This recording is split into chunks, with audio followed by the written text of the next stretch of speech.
Tugas presentasi bab 9, perencanaan fasilitas dan lokasi fasilitas. Nama Yansen Halim, NIM 190401-067. Yang pertama yang kita bahas adalah definisi kapasitas. Kapasitas memiliki definisi yaitu tingkat keluaran maksimum yang dapat dicapai oleh suatu fasilitas. Kemudian perencanaan kapasitas yaitu tingkat keluaran yang dapat dicapai oleh fasilitas. Selanjutnya, pertimbangan kapasitas ada dua jenis. Yang pertama adalah kapasitas desain, yang kedua adalah kapasitas efektif. Selanjutnya adalah pertimbangan kapasitas yang lain, ada 4 jenis atau 4 faktor yang mempengaruhi, yaitu skala ekonomi, diseconomies of scale, berfokus pabrik, dan jaringan subkontrak. Selanjutnya adalah pengambilan keputusan rencana. Yang pertama yaitu identifikasi kebutuhan kapasitas. Tentu saja kita harus mengidentifikasi kebutuhan dari kapasitas kita agar kita dapat mengetahui seberapa banyak kapasitas yang kita butuhkan. Selanjutnya adalah mengembangkan alternatif kapasitas. Apabila kita telah mengidentifikasi kebutuhan kapasitas yang kita butuhkan, namun hal tersebut tidak berjalan sesuai dengan rencana kita, maka tentu saja kita membutuhkan alternatif. Oleh karena itu kita harus mempertimbangkan alternatif yang kita butuhkan. Selanjutnya adalah evaluasi alternatif kapasitas. Tentu saja setelah memilih alternatif tersebut, kita harus mengevaluasi alternatif tersebut apakah sesuai dengan kebutuhan yang kita butuhkan. Pantaskah digunakan atau tidak. Selanjutnya adalah pohon keputusan, yaitu diagram model alternatif yang mempertimbangkan hasil yang mungkin. Dalam pohon keputusan sendiri berisi poin keputusan, alternatif keputusan, cara kesempatan, dan hasil.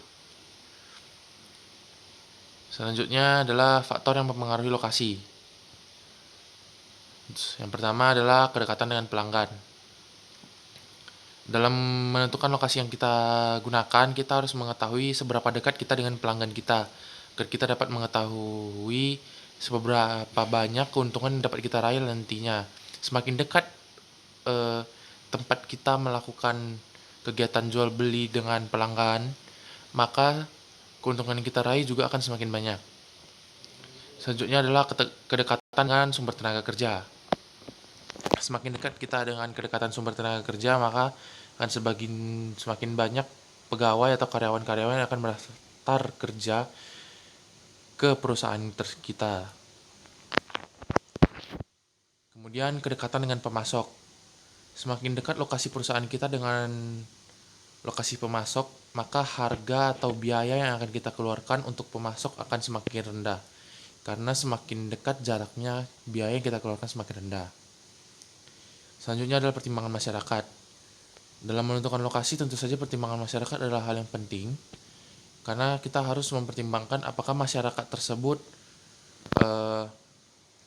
membutuhkan perusahaan kita di sekitarnya. Apabila menurut masyarakat lokasi perusahaan kita itu mengganggu atau menghambat kegiatan masyarakat, tentu saja hal tersebut dapat mencegah kita dalam menentukan lokasi. Selanjutnya adalah pertimbangan lokasi. Tentu saja dalam memilih lokasi ada banyak pertimbangan-pertimbangan yang harus kita pikirkan dalam memilih lokasi agar tidak terjadi hal-hal yang tidak kita inginkan. Selanjutnya adalah masalah kualitas hidup. Kita harus mencari tahu atau mempertimbangkan masalah-masalah kualitas hidup yang ada di lingkungan masyarakat tersebut atau masyarakat sekitar. Karena kita tidak mungkin asal sembarangan membangun perusahaan kita tanpa mengetahui masalah-masalah kualitas hidup yang ada di sekitar kita. Karena apabila kita melakukan hal tersebut, maka akan banyak hal negatif yang menimpa perusahaan seperti keuntungan yang diraih semakin menurun, atau terjadinya tindak kriminal dalam perusahaan, dan lain-lain. Selanjutnya adalah pertimbangan lain. Banyak juga pertimbangan-pertimbangan lain yang dapat digunakan untuk memilih lokasi. Misalnya, apakah lokasi yang kita pilih tersebut rawan bencana atau tidak, apakah lokasi yang kita pilih memiliki tingkat kriminalitas yang tinggi atau tidak, dan lain-lain. Selanjutnya adalah globalisasi, yaitu proses menemukan fasilitas di seluruh dunia. Tentu saja globalisasi memiliki keuntungan dan kerugiannya. Keuntungan dari globalisasi yaitu memanfaatkan pasar luar negeri. Memanfaatkan pasar luar negeri di sini adalah kita dapat memanfaatkan pasar luar negeri untuk memperluas jaringan perusahaan kita agar perusahaan kita semakin dikenal oleh perusahaan lain secara internasional. Selanjutnya adalah ketersediaan tenaga kerja murah.